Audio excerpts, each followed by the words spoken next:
హైదరాబాద్ నుంచి జనం పల్లె బాట పట్టారు. సంక్రాంతికి సొంతూలకు తరలి వెళ్తున్నారు. దీంతో హైదరాబాద్ విజయవాడ హైవేపై రద్దీ పెరిగింది. పతంగి, కోర్లపహాడ్ టోల్ గేట్ల వద్ద వాహనాలు నెమ్మదిగా కదులుతున్నాయి. ట్రాఫిక్ జామ్ తో ప్రయాణికులు నరకం చూస్తున్నారు. రైట్, ఇదే విషయానికి సంబంధించి పూర్తి అప్డేట్స్ మా ప్రతినిధి యాకూబ్ లైవ్ ద్వారా అందిస్తారు. యాకూబ్, మనం ఉదయం నుంచి చూసుకుంటే హైదరాబాద్ నుంచి తమ సొంత ఊళ్ళకు వెళ్ళడానికి పెద్ద ఎత్తున తమ సొంత వాహనాల్లో విజయవాడకు చేరుకుంటున్నారు. ఇప్పటికే టోల్ ప్లాజాల వద్దకు పెద్ద ఎత్తున కార్లు వచ్చిన పరిస్థితి. కొన్ని చోట్ల 2-3 కిలోమీటర్ల వరకు భారీగా జామ్ అయిన పరిస్థితులు కూడా ఉన్నాయి. ఇది పరిస్థితుల్లో ఎక్కడికక్కడ పోలీసులు కొన్ని ఆంక్షలు విధించారు. ఎక్కడ ట్రాఫిక్ ఉందో అక్కడ కొన్ని డైవర్షన్స్ అయితే పాటిస్తున్న పరిస్థితి. మరో పక్కన అంబులెన్స్లో ఏదైనా వస్తున్నప్పుడు ఖచ్చితంగా దానికి మనం విజువల్లో కూడా చూస్తాము. అంబులెన్స్లో ఏదైనా ఎమర్జెన్సీలో వస్తే మటుకు దానికి మటుకు దారి వదిలేస్తున్న పరిస్థితి కూడా మనం చూసాము. ఈ పరిస్థితి ఉదయం నుండి ఇదే జరిగింది. ముఖ్యంగా ఏపీకి సంబంధించి చిల్లకల్లు టోల్ ప్లాజా, అదేవిధంగా కీసర టోల్ ప్లాజాకి సంబంధించి అక్కడ ఆ యాజమాన్యం కూడా పూర్తిగా ఈ 2 రోజులు పండగ సీజన్ కాబట్టి పెద్ద ఎత్తున ఇక్కడ ట్రాఫిక్ వస్తున్న నేపథ్యంలో ఇప్పటికే 5 లైన్ల నుండి 7 లైన్లు పెంచి ట్రాఫిక్ ఇబ్బంది లేకుండా పంపిస్తున్న పరిస్థితి. అదే పరిస్థితి ఇబ్రహీంపట్నం అక్కడి నుంచి ప్రశాంతంగా వచ్చినప్పటికీ ఇబ్రహీంపట్నం రింగు, అదేవిధంగా విజయవాడ వెస్ట్ బైపాస్లో కూడా భారీగా ట్రాఫిక్ జామ్ అయిన పరిస్థితులు కూడా ఉన్నాయి. ఇప్పుడు మనం ఇబ్రహీంపట్నంలో రింగులో ఉన్నాము. ఇక్కడ కూడా ట్రాఫిక్ ఎక్కువగా ఉండడంతో కొంత డైవర్షన్స్ చేసిన పరిస్థితి కూడా ఉంది. ఇటు నుండి భారీ వాహనాలని తిరువూరు నూజివీడు పక్కకి పంపిస్తున్న పరిస్థితి. కొన్ని వాహనాలు ఇక్కడ నుండి ఏ కాలనీ మీదుగా మళ్ళీ యూటర్న్ చేసి మళ్ళీ గొల్లపూడి వెస్ట్ బైపాస్, అదేవిధంగా విజయవాడకి పంపిస్తున్న పరిస్థితి కూడా ఇక్కడ కొనసాగుతుంది. ఎక్కడ చూసినా సరే భారీ వాహనాల్లో తమ కుటుంబ సభ్యులతో కారుల్లో తమ గమ్యస్థానాలకి చేరుకునేందుకు ప్రతి ఒక్కళ్ళు ఒక ప్రయత్నం అయితే చేస్తున్న పరిస్థితి అయితే ఇక్కడ కనిపిస్తుంది. సుమారుగా 4 గంటల నుండి ఇదే రద్దీ కొనసాగుతుంది. ఈరోజు రేపు ఖచ్చితంగా తమ గ్రామాలకు వెళ్ళడానికి వెళ్ళే ప్రయత్నం అయితే చేస్తున్నారు. అదే మనం విజువల్లో కూడా చూపించే ఫైర్ సిబ్బంది ఎక్కడైనా ఎమర్జెన్సీ వస్తే ఫైర్ సిబ్బంది కూడా పూర్తిగా పోలీసులు దాన్ని పంపిస్తున్న పరిస్థితి. ఎమర్జెన్సీ వెహికల్స్ మటుకి రూట్ క్లియర్ చేస్తున్న పరిస్థితి. అదేవిధంగా కార్లు కానివ్వండి, హెవీ వెహికల్స్ కాని మటుకి ఖచ్చితంగా కొన్ని ఆంక్షలు అయితే విధిస్తున్నారు అని కూడా చెప్పుకోవచ్చు. ఈ పరిస్థితుల్లో పోలీసులు పెద్ద ఎత్తున ఎక్కడ ఎటువంటి ఇబ్బంది లేకుండా చూసేందుకు అయితే ఒక ప్రయత్నం అయితే చేస్తున్నారు. ఎక్కడైనా ట్రాఫిక్ ఉన్న ప్రదేశాల్లో వెంటనే వెళ్ళి అక్కడ క్లియర్ చేసే పరిస్థితి అయితే ఇక్కడైతే కనిపిస్తుంది. కొంత నందిగామ దగ్గర, ముఖ్యంగా నందిగామ వై జంక్షన్ దగ్గర నుండి అనాసాగరం దగ్గర కొంత సర్వీస్ రోడ్లోంచి రావాల్సి ఉంటుంది. ఎందుకంటే అక్కడ ఫ్లైఓవర్ పనులు ఇంకా జరుగుతున్న నేపథ్యంలో అక్కడ సుమారుగా 2 కిలోమీటర్ల పైచిలకు ట్రాఫిక్ ఆగిపోయిందని కూడా మనకి తెలుస్తున్న పరిస్థితి.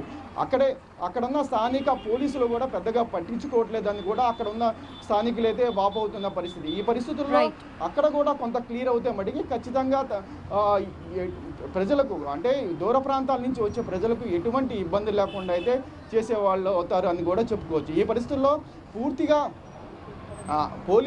పోలీసుల ఆంక్షలు ఖచ్చితంగా పాటించాలి అని కూడా చెప్పుకోవచ్చు. మనం విజువల్లో కూడా చూడొచ్చు. రామకృష్ణ గారు స్వయంగా ఆయన పర్యవేక్షిస్తున్నారు. ఇబ్రహీంపట్నం విజయవాడ నుంచి ఇబ్రహీంపట్నం వచ్చి ట్రాఫిక్ని కూడా చూస్తున్న పరిస్థితి. సార్, ఏంటి సార్, భారీగా పండగ వాతావరణంలో పెద్ద ఎత్తున వస్తున్నారు, కానీ పోలీసులు ట్రాఫిక్ ఆంక్షలు పెద్ద ఎత్తున పెట్టారని కూడా ఒక ఆరోపణ ఉంది. ట్రాఫిక్ ఆంక్షలు పెట్టేది పబ్లిక్ అంతా కూడా వాళ్ళ వాహనాల్లో సేఫ్టీగా వెళ్ళాలనే ఉద్దేశంతో పెట్టాం. అయితే చిన్న కరెక్షన్స్ చేస్తున్నాం, ఇబ్బంది పెట్టకూడదనే ఉద్దేశంతో చిన్న కరెక్షన్ చేస్తున్నాం. ఒక పావు గంటలో అది రెక్టిఫై అయిపోతుంది. నందిగామ ఫ్లైఓవర్ దగ్గర కూడా ఇప్పటికి 2 కిలోమీటర్ల మేర ట్రాఫిక్ ఆగిందని కూడా చెప్తున్నారు. అక్కడ సర్వీస్ రోడ్లోంచి గుంటలమయం అయిపోయింది. అక్కడ నేషనల్ హైవే అథారిటీస్ కూడా ఎక్కడ పట్టించుకోవట్లేదు. పోలీస్ డిపార్ట్మెంట్ అయితే అక్కడ లేదు అనేది కూడా నాకు వచ్చిన లేదు. ఇప్పుడు అక్కడ డీసీపీ గారు ఉన్నారు, ఇప్పుడు మాట్లాడాను. పైనుంచి ఒక సింగిల్ లైన్లో పంపించే ఏర్పాటు చేస్తున్నారు. సార్, ఇక్కడ గొల్లపూడి వెస్ట్ బైపాస్ నుంచి వెళ్ళడానికి ఎక్కువగా ట్రాఫిక్ ఉందని చెప్తున్నారు. బాగుంది ట్రాఫిక్. ఈరోజు రేపు కూడా కంపల్సరీ ట్రాఫిక్ ఉంటుంది. పోలీసు ఇక్కడ ప్రెజెన్స్ ఉంది. ఏ విధమైన ఇబ్బంది లేకుండా కొంత స్లో డౌన్ చేయాలనే ఉద్దేశంతో చిన్న చిన్న మార్పులు పెట్టడం జరిగింది. ప్రజలు కొద్దిగా ఇన్కన్వీనియంట్ ఫీల్ అవుతారు, అయినా కూడా పండగ సమయంలో తప్పదు.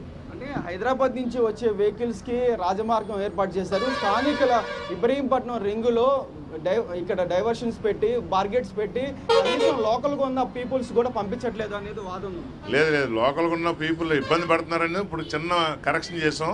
ఓ పక్కన తీసాం, రెండో పక్కన కూడా తీస్తాం. Thank you. కరెక్ట్, అందుకనే ఈ చిన్న కరెక్షన్ చేసాం. చూద్దాం.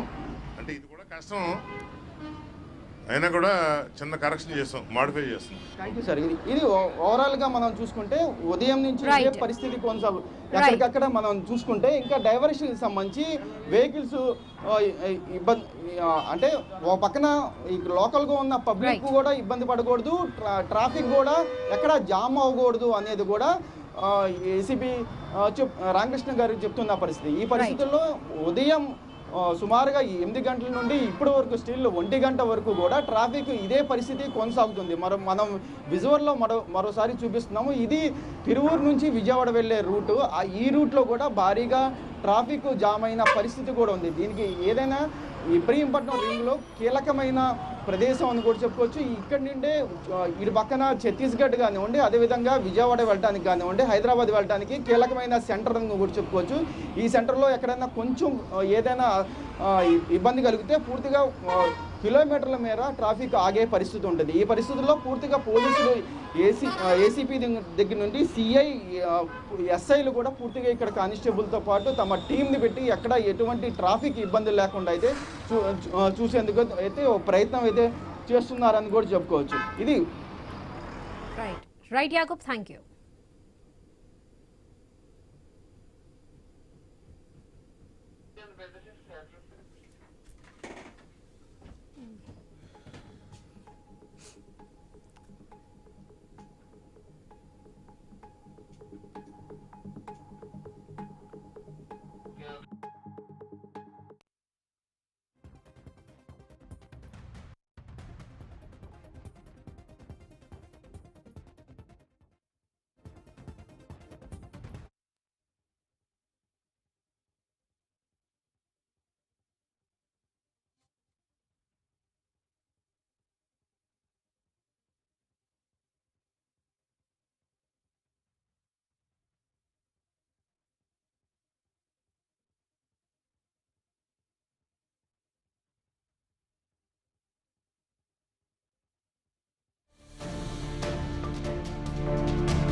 Right, welcome to ground report. ఉమ్మడి ప్రకాశం జిల్లా పశ్చిమ ప్రాంత వాసుల కల నెరవేరింది. ఎన్నో ఏళ్లుగా ఎదురు చూస్తున్న జిల్లా కేంద్రం రానే వచ్చింది. పశ్చిమ ప్రకాశం ప్రాంతంగా పిలిచే 4 నియోజకవర్గాలను కలుపుకొని మార్కాపురం కేంద్రంగా కొత్త జిల్లా ఏర్పాటైంది. దీంతో ఆ ప్రాంత వాసుల్లో ఆనందానికి అవధులు లేకుండా పోయాయి. రాష్ట్రంలోనే పూర్తిగా వెనుకబాటుకు గురైన మార్కాపురం జిల్లాలో ఎలాంటి అభివృద్ధి జరగాలి, అక్కడి ప్రజలు